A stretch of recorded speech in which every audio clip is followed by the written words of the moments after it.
That most of you who either are in the military or travel with military people understand that if you're not giving grief to somebody, you don't love them. If you're not getting grief, it's the exception. Something's wrong if you're not giving it to your buddies. Just so you know, before Brian started, I let him know, as I was right over our table, your wife got more applause than you did, boy. Which is not only a good thing, but also accurate. Cliff has a heart for this nation that beats strongly, daily, as their personal lives. They have a beautiful family. You all know what it's like to have family. Please give a warm welcome to former United States Marine Sosamon.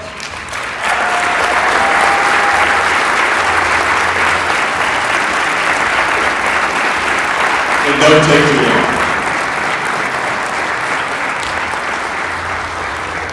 No worries, Jeff. I don't want to take too long. I don't bloviate like you.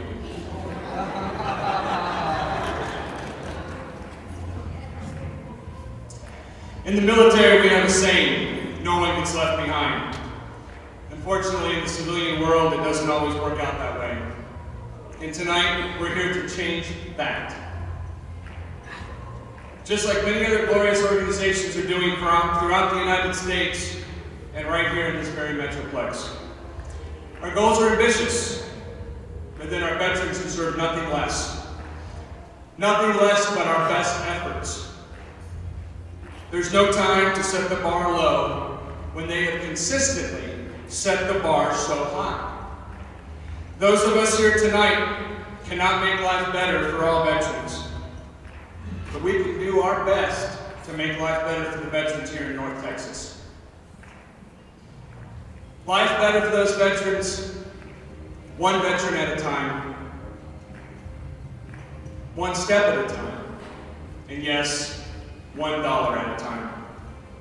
No veteran in North Texas should be left behind. That is our hope. That is our desire.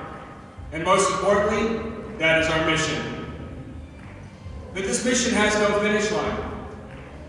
There's no magic point or magic point or time that we can say, that's enough, or that we can finish our mission.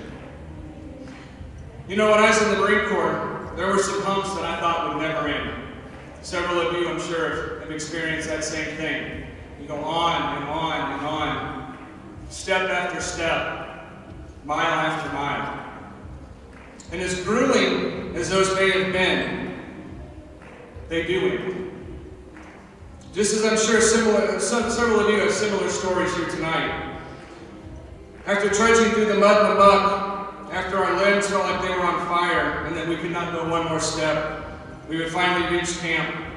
And if we were lucky, and your drill instructor wasn't in a bad mood, you might get a little shut up. More than likely though, especially if you're in the Marine Corps, they send you to the pit for a little while. Those of you who are Marines know what I'm talking about. Hoorah. This mission that we have undertaken here tonight is very similar, even if the conditions on the ground appear to be a little different. There are veterans trudging through the mud and the muck of life outside of the military, and a lot of them don't get much shut-eye, worried about education and making ends meet, and many of them don't even have a camp where they will end up. Dallas-Fort Worth has over 500,000 veterans, making it the largest veteran community in the United States. Right here in Collin County, we have 48,000 veterans, and there are currently just under 1,500 veterans attending Collin County Community College this semester.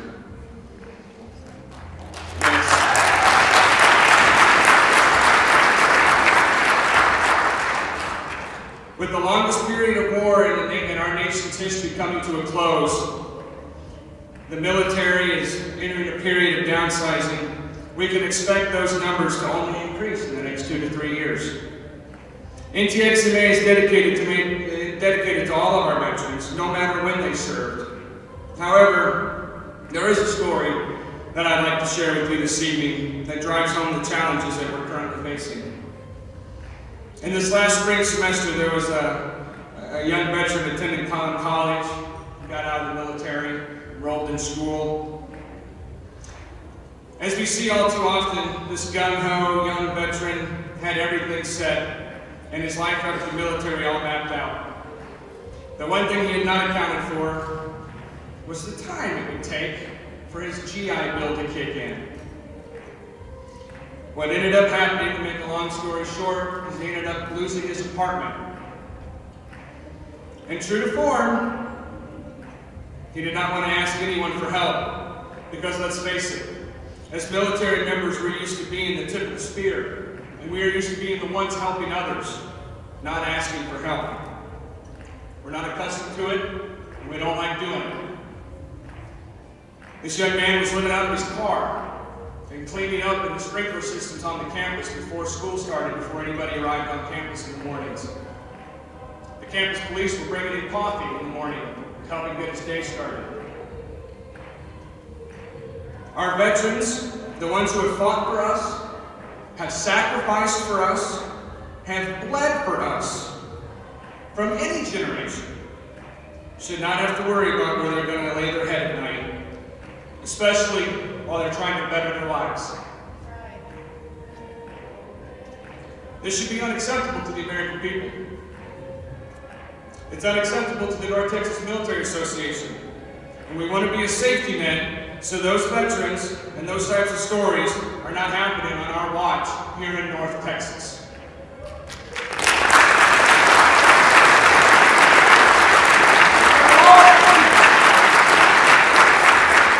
As a matter of fact, the North Texas Military Association's motto is, "No one who served will ever walk alone."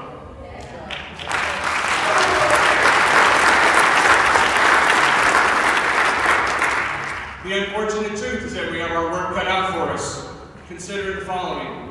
Our military is downsizing as our country is winding down from 10 years of war. There are roughly 3,000 veterans transitioning out of the military on a weekly basis.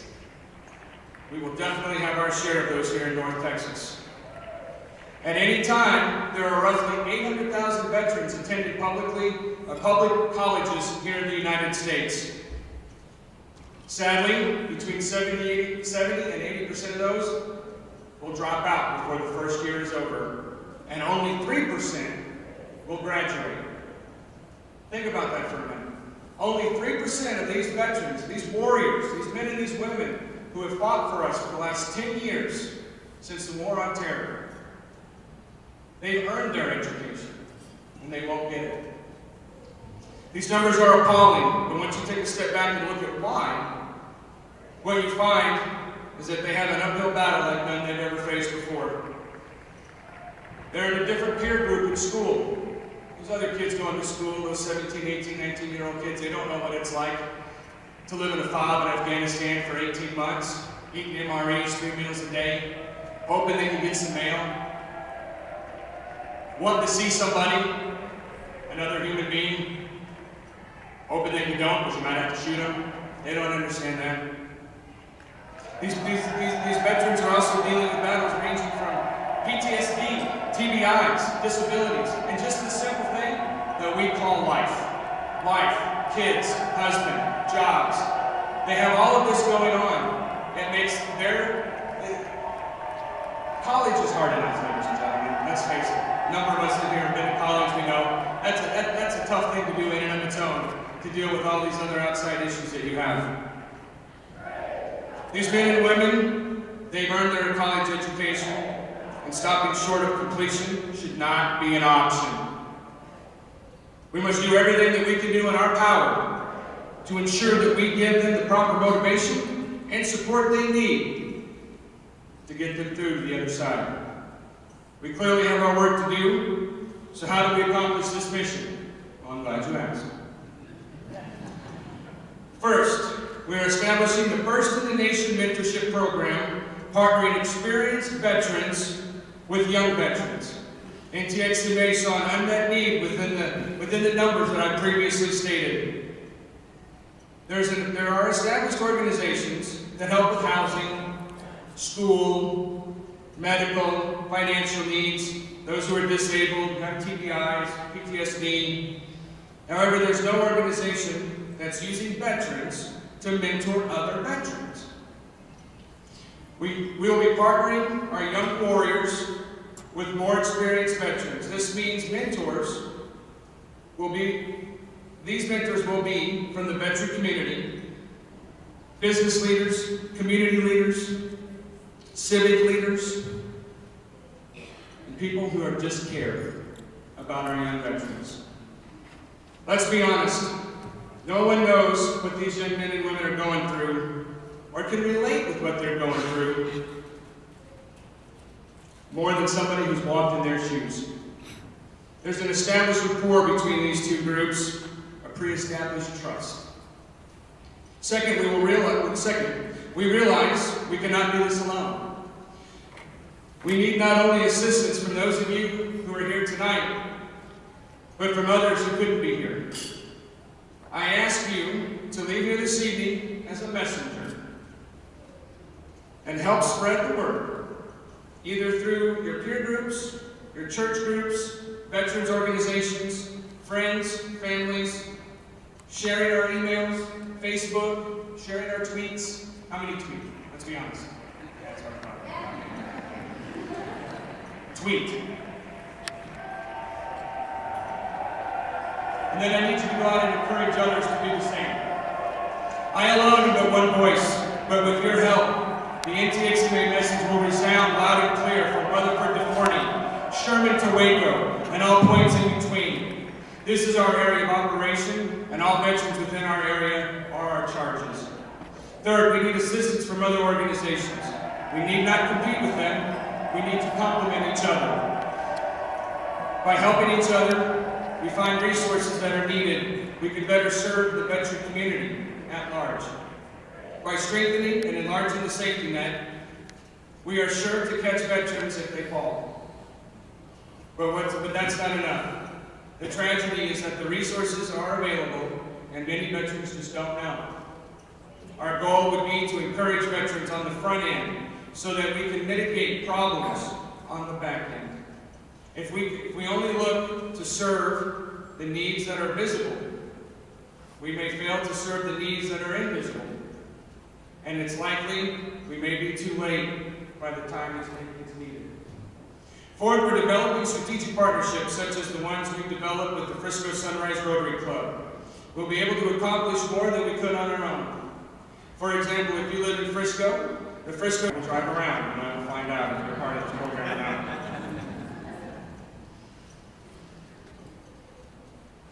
We won't solve all the problems here tonight, but it's a start. Just like the first step on that muddy hill on a 10-mile hump. With your help, we'll make life better for our brothers and sisters in uniform and leave no veteran behind in North Texas. Enough for me. I'm sure you're all ready for a wonderful meal. I truly hope that you enjoy the camaraderie, the ceremony, and the entertainment that we've put together for you this evening. From the bottom of my heart, I thank each and every one of you for being here. God bless you, and may God bless the United States of America.